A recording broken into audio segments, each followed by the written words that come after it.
Hey, it's me again. A couple things. I wanted to tell you that there's a couple of doors that I want to try to open for you. And so right now, two things I've been interested in is flying and scuba diving. Now, in Western New York, there's a lot of air flight, I guess you could call it. There's a lot of airports. There's big and small airports. There's stuff going on aviation-wise here that I feel like maybe you have the potential to get involved in it, or people in general have the ability to somehow participate in that industry. And I think that that's an exciting industry to be involved in, so I want to pull it closer to you. I don't exactly know how to do that, so one thing I'm going to try is I bought some instructional books on flight. There's some really good computer programs that teach you how to fly, and Microsoft Simulator is one of them. Microsoft Flight Simulator, that was famous for a long time, and they stopped making it in 2006, but I will bet you anything the 2006 version will be just as useful in 10 to 15 years from now.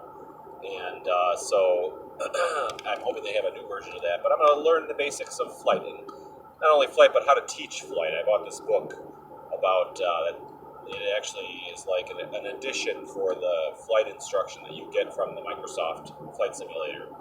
And so I want to study that in a way to teach me how to teach you how to fly.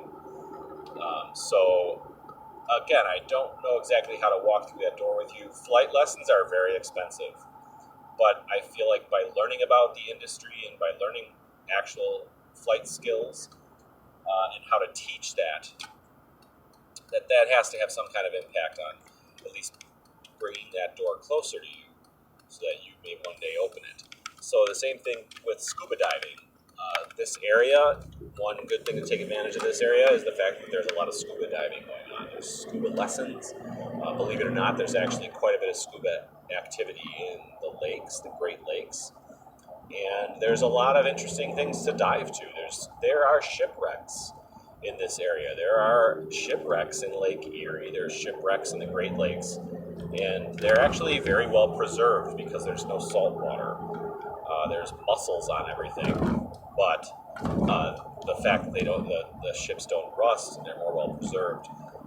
It's also pretty murky under the water in a lake, and it doesn't just seem quite as exciting as scuba diving in an ocean. But there's no sharks, and that's definitely a plus. So while the water is murky, it might be more spooky. There's less sea creatures that could actually do you harm. So a little trade-off. But so those two things, and I'm looking into scuba lessons. And I'm looking into the shipwrecks, and I cannot imagine many things that are more exciting than going scuba diving into a shipwreck and studying a shipwreck, studying the history around a ship, and then going out and diving and seeing it. That would be an incredible experience, and you can expand on that in a lot of ways and make it even more interesting. So I want to try to pull that door closer to you. Scuba lessons are also very expensive. And I think, actually, I don't know that for sure. I'm assuming that they are, but you're going to have to pay something. If you're going to do something like scuba dive, you need to have the right gear, and it has to be good working gear. So it's not something you can really cut corners on. Same thing with your training. It's not something you can really cut corners on. So I'm assuming that it might be expensive. So if it's not something that I'm able to obtain, at least I can learn about the industry and pass that along to you. I feel like if I can move that door closer to you by learning about it, then I can maybe somehow you can open that door in the future. And it would be even greater if somehow we could go through those doors together, that if somehow we could participate in flying together, or somehow we could participate in scuba diving and exploring these shipwrecks. If I could do that with you, Summer, man, I can't even imagine a more exciting thing to do with your kid. And so, just a thought. Just wanted to share that with you, okay? Talk to you later. Bye.